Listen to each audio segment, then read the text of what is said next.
Hello, and welcome to the Tennessee Coalition to End Domestic and Sexual Violence's presentation on SafeBar.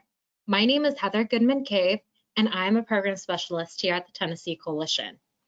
Before we begin this presentation on SafeBar, I'm going to pause for a few minutes to ensure that everyone can see the presentation and hear me as the facilitator.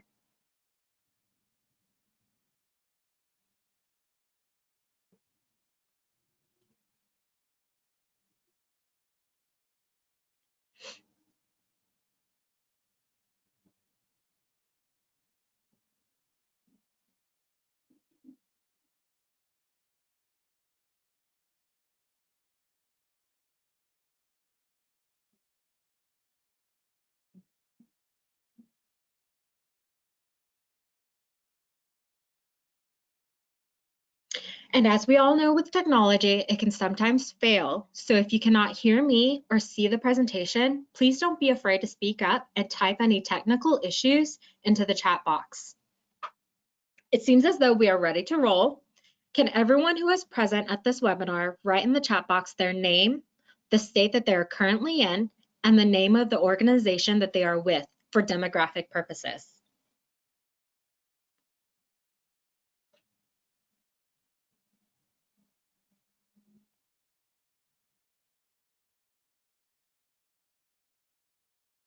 Thank you. I do want to preface this presentation with two statements. The first being that the views within the presentation are solely my own and that they do not necessarily represent the views of the Tennessee Coalition. And lastly, that some of what is discussed today may be a tough subject area. So if at any point you feel uncomfortable, please know that you can leave or step away. This presentation will be available online if and when you are ready. Before we begin our presentation, I do want to clarify that this presentation is not certified SafeBar training. It is a basic orientation on what SafeBar is. It was created to promote the understanding of SafeBar so that if you are interested, you can reach the Sexual Assault Center for more information on SafeBar's Train the Trainer, Train the Ambassador, or the SafeBar College training that could possibly be named Safe Campus in the future. What was advertised in this webinar was the SafeBar webinar will discuss the process in which you can be involved in transforming bar culture through education or by active involvement. The Tennessee Coalition SafeBar program collaborates with bars and restaurants to create a healthier experience where patrons can participate in Tennessee's exuberant and bustling nightlife. A focus on sexual assault and bystander intervention will be elaborated upon within the webinar. The learning objectives for this presentation are: understand basic information about sexual assault and the intersection that alcohol has on sexual assault, understand the importance of bystander intervention in SafeBar, learn bystander intervention techniques, know how to respond to sexual assault by using the above bystander intervention techniques, and lastly, my personal goal for all attendees in this presentation is to explore which skill of bystander intervention you are comfortable with and learn how to use it effectively. SafeBar is a project that originated from the Collective Action for Safe Spaces, also known as CAS, that uses training, safety messages, and advocacy for equitable hiring practices to equip bar and restaurant staff with the tools that they need to cultivate safer environments. The goal of SafeBar is to prevent sexual assault before it happens, by educating others about what signs to look for. The main focus of SafeBar is to allow the audience to understand the interconnectedness of alcohol and sexual assault. Sexual assault is commonly defined as any sexual behavior with or without physical touching that is unwarranted by the victim. Forms of sexual assault includes, but is not limited to, attempted rape, fondling or unwanted sexual touching, forcing a victim to perform sexual acts such as oral sex, or penetrating the perpetrator's body, also known as rape. Sexual assault also occurs when the person is unable to give consent due to their age, disability, or incapacitation due to alcohol and/or drug use. It is important to understand that sexual assault can happen and does happen to all persons regardless of age, race, gender, sexual orientation, etc. I want us all to understand that not all sexual assaults happen because of the use of alcohol. However, alcohol is used as a tool to coerce, control, and manipulate a person into allowing sexual assault. In a study conducted by the National Institute on Alcohol Abuse and Alcoholism, it was stated that when victims were interviewed years after the sexual assault occurred, the person's recollection may have been inaccurate, especially when the person had been intoxicated at the time of the assault. Our society tends to adhere to a sexist double standard. Someone who has been drinking and commits a sexual assault is held less responsible for their actions, while someone who has been drinking and experiences a sexual assault is held more responsible. Let's take a brief moment to think about this internally. Why does this thought occur in some of our minds? Do we still live in a society that encourages victim blaming?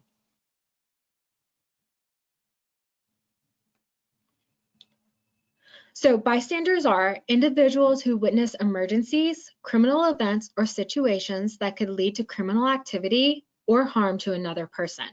They have three options, which are to provide assistance, to do nothing, or to contribute to the negative behavior. Active bystanders intervene in ways that have a positive outcome on the event. Passive bystanders also intervene in ways that have a positive outcome. And although the way they intervene is ultimately getting others involved to participate in active bystanding, sometimes something is still being done about another person getting harmed. We and others around us have to take action that doesn't cause harm on our lives, yet makes a positive impact on someone else's life. The goal in bystander intervention is to create a community of active bystanders to de-escalate situations where vulnerable people are getting harmed. Without these active or passive bystanders, there could be serious harm caused on a potentially vulnerable individual.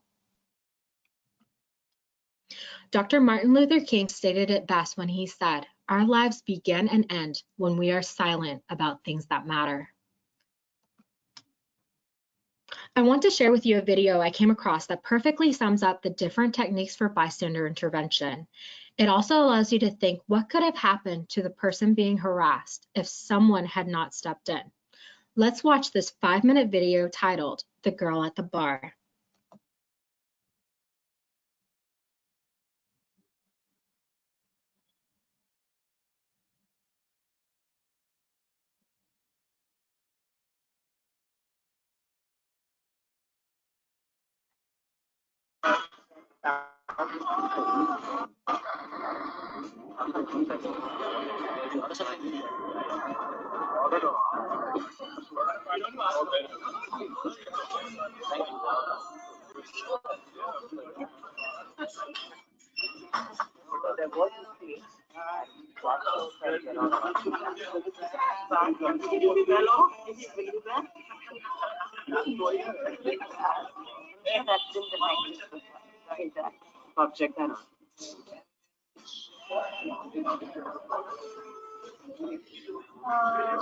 Are they together as a group or?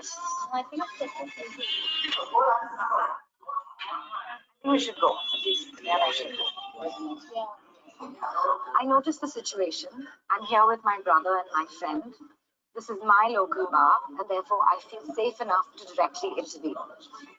Let's go, Doc. Maybe we'll get some water. Hello. Hello. Are you okay? My friend also. Are they bothering you? Yeah. I think she's good. Shall we just wait here? So we're just going to wait with you until your friend comes. She's here. Yeah, so this group is sort of bothering her, and I'm not sure she's aware of what's going on.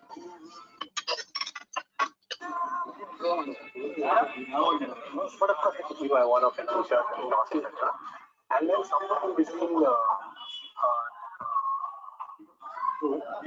economic obvious with them.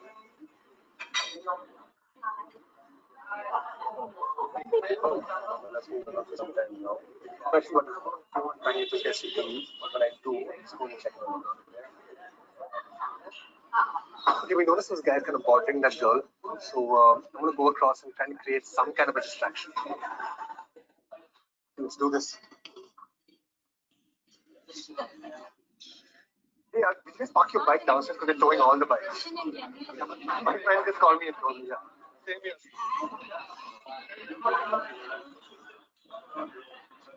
Hey, you think?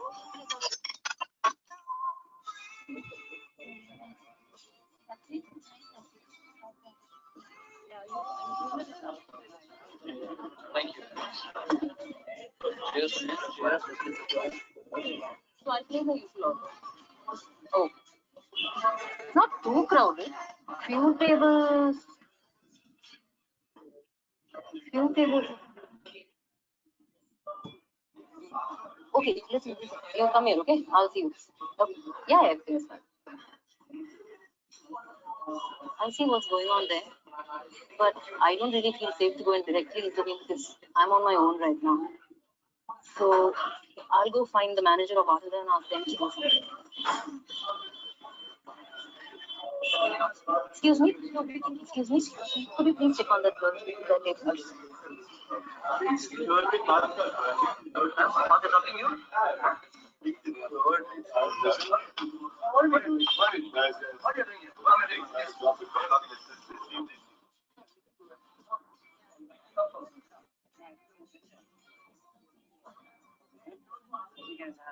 Learn about bystander intervention.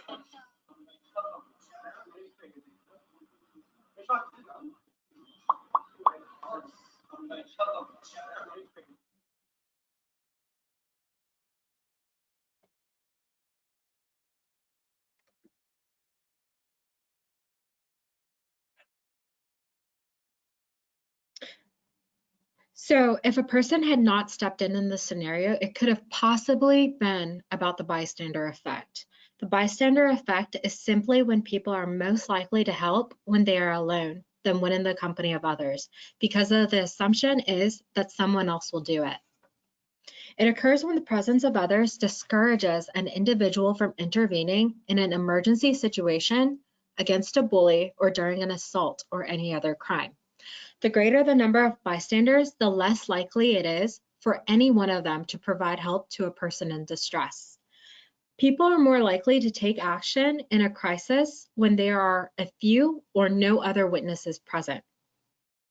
An infamous occurrence that describes the bystander effect is the murder of Kitty Genovese, who was a young woman in 1964 that was raped and murdered in New York while dozens of people observed but did nothing. We can all assume why not one person did anything to help her. It was because they all thought someone else would.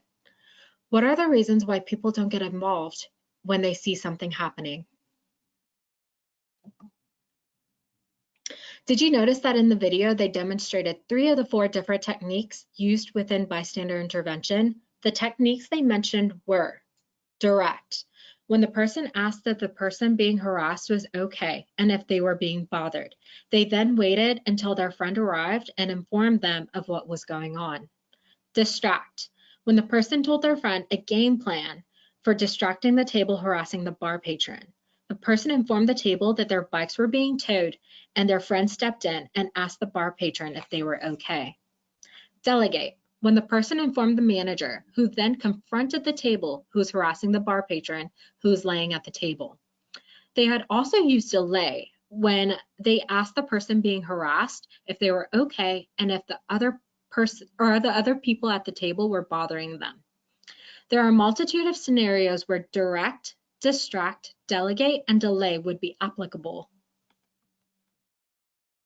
A skill that I believe is very important in bystander intervention is the skill of situational awareness, or know what is happening when it is happening, and or being fully present in the current moment.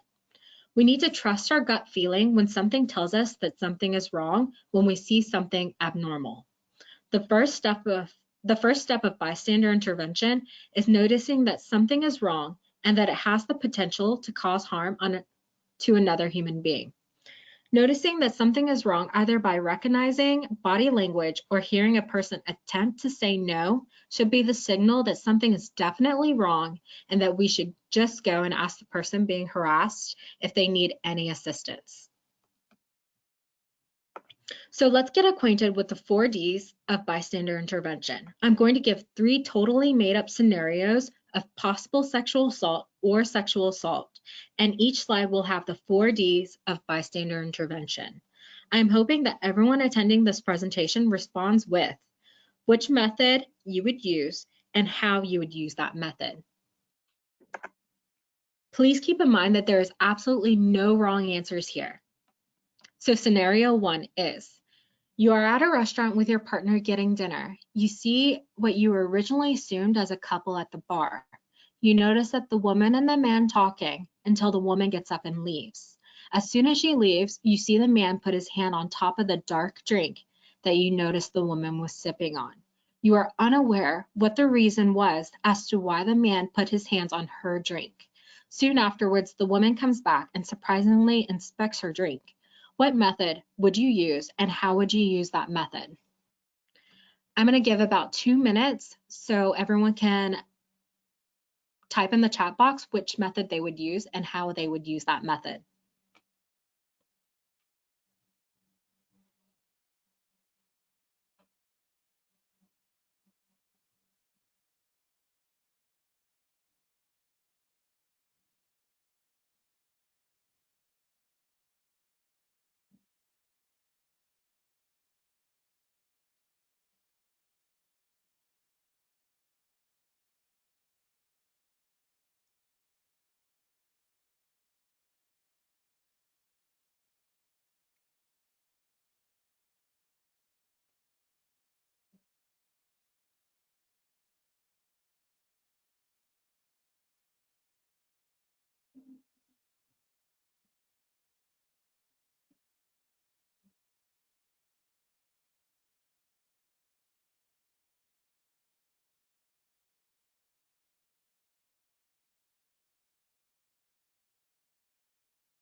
So these are examples of what I would do for each scenario.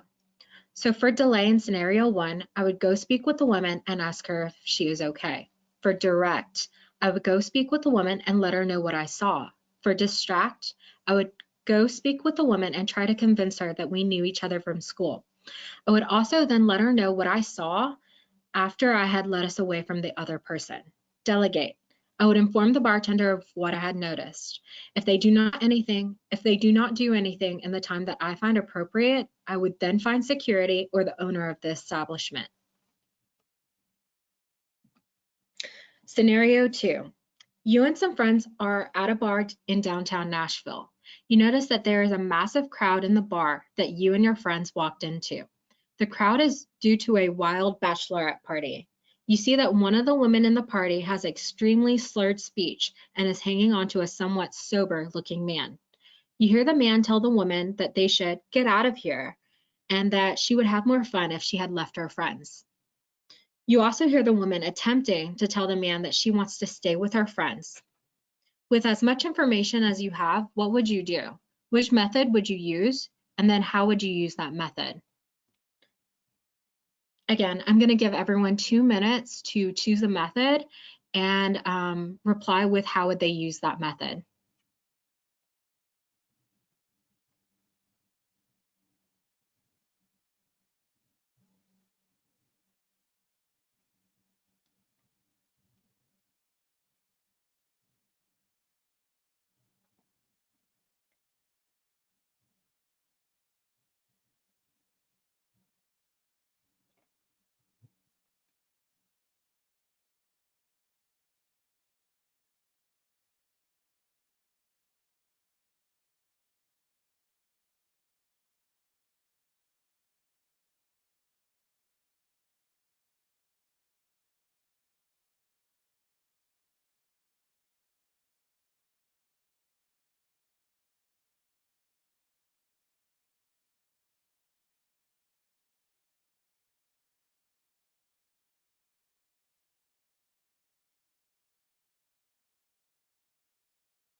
For scenario 2, for delay, I would go speak with the woman and ask her if she is okay. For direct, I would go speak with the woman and ask if she wanted me to call her an Uber or a Lyft or find her friends. I would then let her friends know what I saw and what my concerns were. Direct, I would go speak with the woman and try to convince her that we knew each other from school. I would also ask her if she wanted me to call her an Uber or a Lyft or find her friends. I would then let her friends know what I saw and what my concerns were. Delegate, I would inform the bartender of what I had noticed.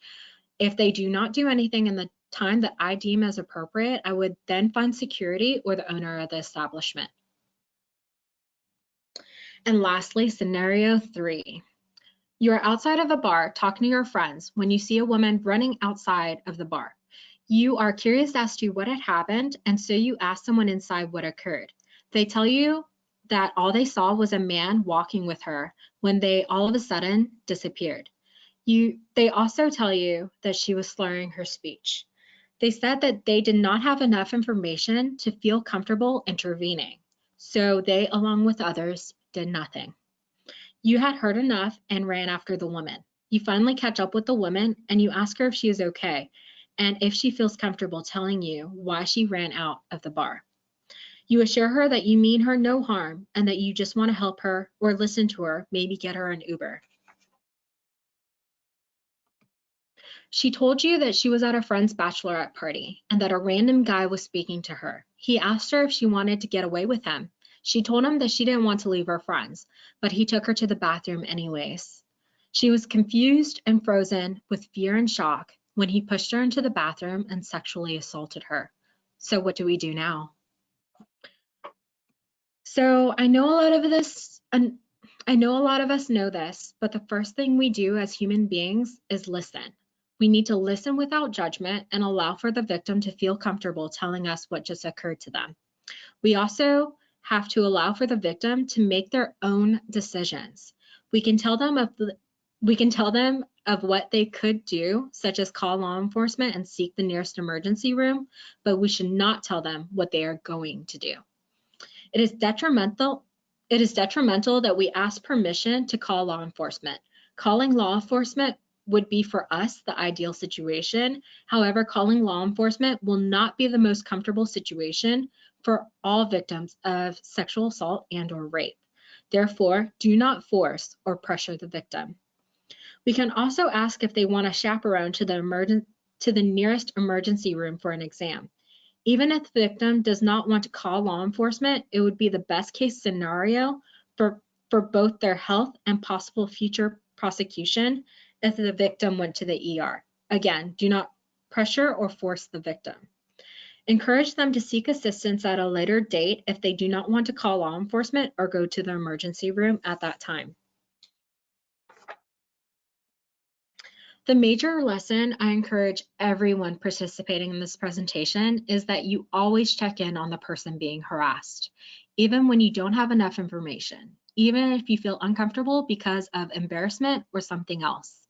Asking someone if they're okay and if you can help in any way will not cause you harm, but it could save someone else from harm. The above situation could have been prevented if anyone at that bar, had asked the woman if she was okay. She would have told the person asking that the person harassing her was making her feel very uncomfortable. Again, I want to reiterate this disclaimer. This presentation does not mean that the audience is certified in SafeBar. This training was created solely to educate those taking this presentation about the SafeBar program. If you are interested in acquiring a SafeBar certification for your restaurant or bar, please contact Ms. Sharon Travis at stravis@saccenter.org. You can also contact myself and or Alana at the Tennessee Coalition to End Domestic and Sexual Violence. My email address is hgoodmancave@tncoalition.org and Alana's is agreen@tncoalition.org. Does anyone have any questions or comments that they would like to leave in the chat box? I'm going to allow for 5 minutes for everyone to type in their questions and or comments.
I'm actually going to only allow for 1 minute for questions or comments. If you have any questions or comments, please feel free to leave it in the chat box.